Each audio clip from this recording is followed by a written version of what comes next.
Halo semuanya, kembali lagi di channel HR Fams. Kita lanjutkan lagi konten sebelumnya. Dan kali ini film yang akan kita ulang tonton adalah Iron Man. Seorang bilioner jenius yang sudah tidak asing lagi untuk semua pecinta film, khususnya superhero. Silakan duduk manis dan siapkan cemilannya. Selamat bergabung di HR Fams. Nonton ulang film.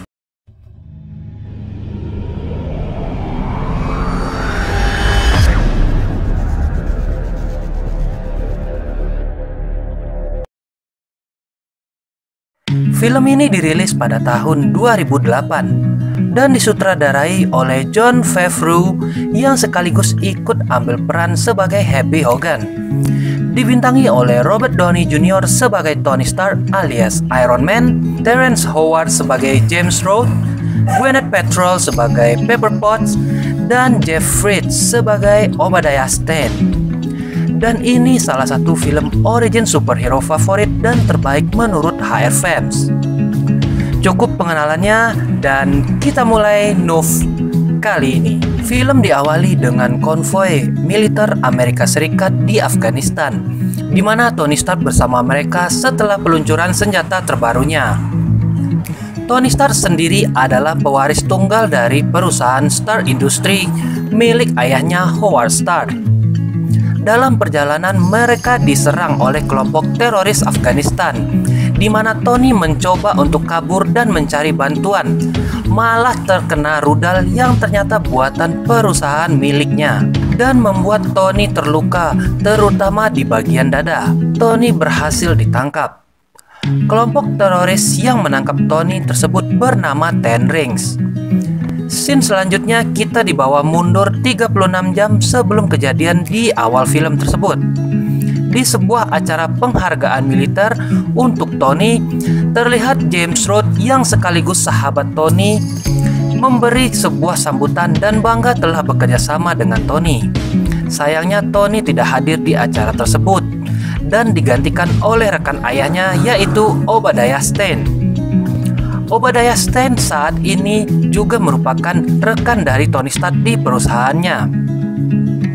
Selanjutnya, Rhodes datang menemui Tony yang ternyata sedang bersenang-senang di tempat judi bersama para wanita. Tony sepertinya tidak tertarik dengan penghargaan tersebut. Di luar, Tony ditemui oleh seorang reporter wanita. Awalnya Tony menolak, namun karena wanita ini parasnya cantik dan membuat jiwa playboy Tony ngelunjak. Dan akhirnya mereka mantap-mantap di rumah Tony. Pada pagi harinya terlihat Pepper Potts sedang menyiapkan jadwal penerbangan Tony ke Afghanistan yang sudah kita ceritakan di awal, untuk peluncuran senjata terbarunya yang bernama rudal Jericho.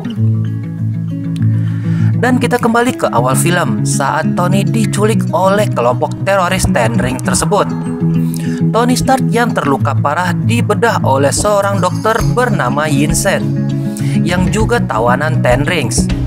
Setelah siuman, Tony terkejut melihat dadanya dipasangi sebuah alat yang dihubungkan dengan aki mobil. Dan lalu Yinsen menjelaskan kalau alat itu mencegah serpihan bom masuk ke jantungnya. Scene selanjutnya salah satu anggota Ten Rings mendatangi Tony dan memuja Tony sebagai pembunuh massal termasyhur dalam sejarah Amerika. Ujung-ujungnya Tony diminta untuk membuatkan rudal Jericho untuk Ten Rings. Namun Tony menolak. Lalu Tony disiksa habis-habisan.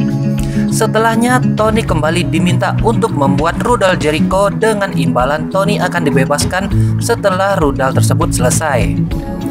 Dari kejauhan terlihat pimpinan tertinggi Ten Rings, yaitu Raza.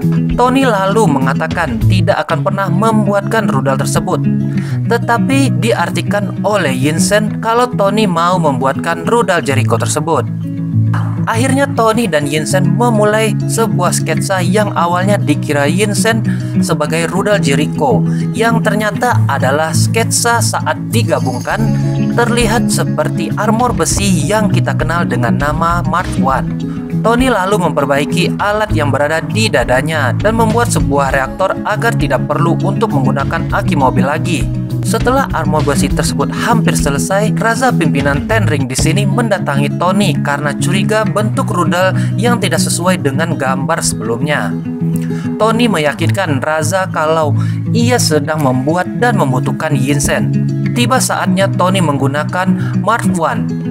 Yinsen yang melihat kalau ada penjaga yang menerobos masuk, lalu memutuskan berlari keluar sebagai umpan. Namun sayang, Yinsen tewas di tempat tersebut. Tony yang akhirnya berhasil kabur dengan Mark I terdampar di sebuah gurun pasir dan membuat Mark I hancur berantakan. Tony terus berjalan hingga ditemukan oleh pasukan udara Amerika yang ternyata ada James Root. Tony pun kembali pulang dan disambut oleh Pepper Potts. Bukannya ke rumah sakit, Tony justru ingin mengadakan jumpa pers. Dalam jumpa pers tersebut, Tony mengatakan kalau perusahaannya akan berhenti memproduksi senjata. Di sisi lain, Pepper didatangi oleh agen yang bernama Agent Coulson dari organisasi SEAL dan meminta Pepper untuk mengatur jadwal pertemuannya. Kita lanjut ke scene berikutnya. Tony sedang menyendiri didatangi Obadiah Stane dan bertanya kenapa ingin menutup produksi senjata. Tony menjelaskan sampai akhirnya Tony memperlihatkan reaktor yang ada di dadanya. Setibanya di rumah, Tony terlihat sedang mengganti reaktor lamanya dengan yang baru dan meminta bantuan dari Pepper. Lalu Pepper bertanya harus diapakan reaktor lama tersebut. Tony menjawab untuk dibuang saja. Lanjut ke scene berikutnya, terlihat Tony ingin membuat ulang armor besinya yang diberi nama Mark II. Setelah Mark II selesai, Tony mencoba untuk menggunakannya. Namun sayang, armor tersebut punya masalah dengan ketinggian dan akan membeku jika mencapai ketinggian maksimal.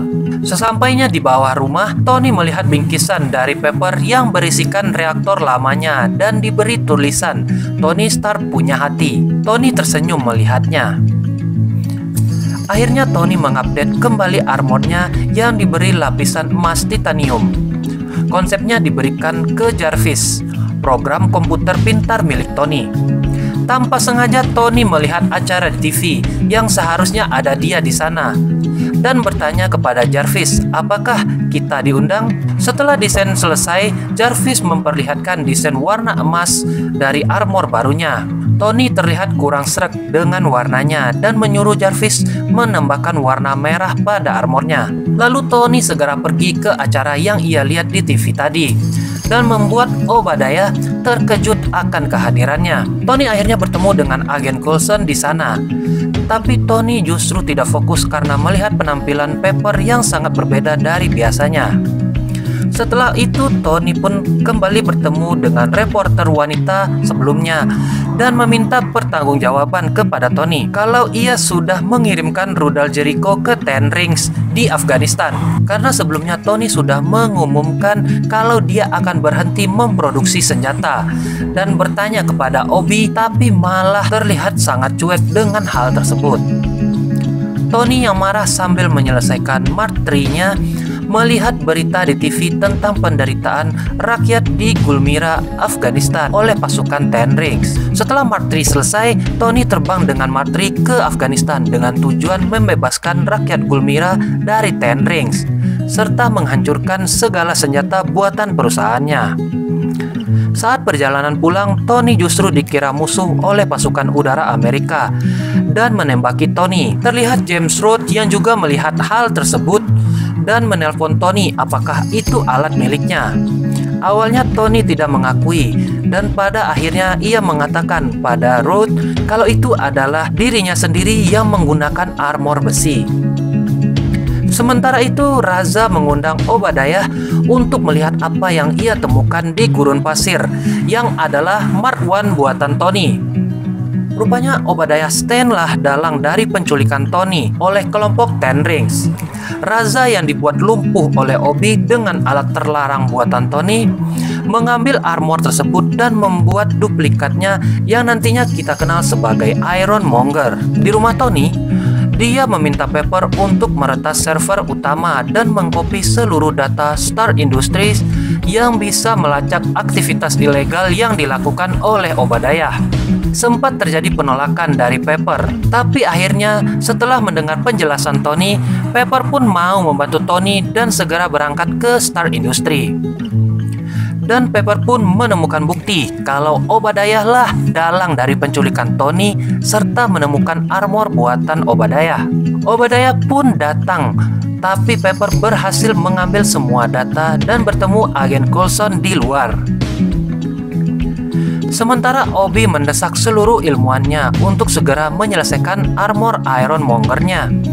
Sayangnya Ironmonger yang sudah selesai tidak bisa diaktifkan karena butuh daya untuk mengaktifkannya. Obi pun pergi ke rumah Tony dan membuat Tony lumpuh dengan alat yang sama ia lakukan kepada Raza. Obi mencuri reaktor di dada milik Tony untuk mengaktifkan Ironmonger-nya.